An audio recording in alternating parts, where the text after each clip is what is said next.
Ayan mga kababayan, magandang araw po sa inyo. Bali, babalita ko lang na si President Bongbong Marcos nga po ay personal na nagtungo dito po sa may Davao Region. Kung matatandaan nyo, recently lang niyanig po ng 7.4 at 6.8 magnitude ng lindol, no, ang probinsya nga ng Davao. Bali, actually hindi lang naman Davao, no.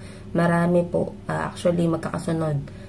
Nagkaroon sa Cebu, Negros Occidental, and then may La Union, may Isabela, dito rin sa Manila, at ito nga pong sa Davao.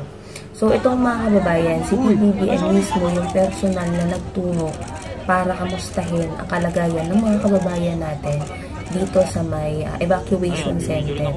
At syempre hindi lang yan mga kababayan. Gusto rin alamin personal ni President Bongbong Marcos yung mga kailangan ng ating mga kababayan.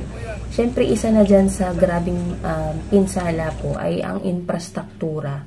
Hindi lamang yung mga kabahayan ng mga kababayan natin, pati po yung mga ospital, yung mga paaralan, ay chinek na rin po, no, ni President Bongbong Marcos. Katuwang siyempre ang iba't ibang ahensya ng pamahalaan na nagtulong-tulong po, no, para alamin at tignan kung ano nga ba talaga ang mga pangangailangan, yung mga pangunahing pangangailangan, yung mga tulong na kailangan ng Davao.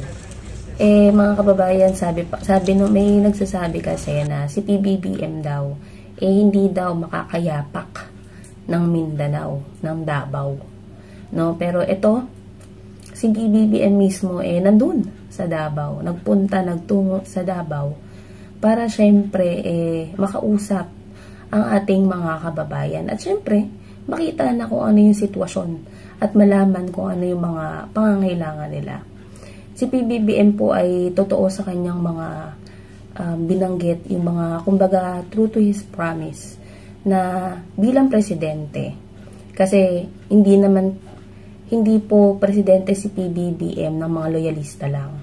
Hindi po presidente si PBBM ng mga kakamping lang, ng loyalista lang, ng dilawan, DDS, kahit ano pang kulay mo, si PBBM walang pinipili yan. Ganon ang tunay na nagsiservisyo, tunay na naglilingkod.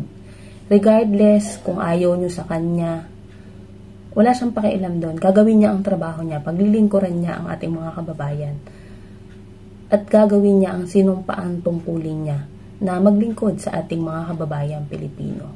Kaya yan makikita nyo na yung initiative talaga ng presidente, siya talaga mismo yung nangunguna, no? Very organized talaga. Kasama niya yung iba't ibang ahensya ng pamahalaan, syempre para malaman kung ano-ano pa ba yung mga tulong na kinakailangan ng ating mga kababayan.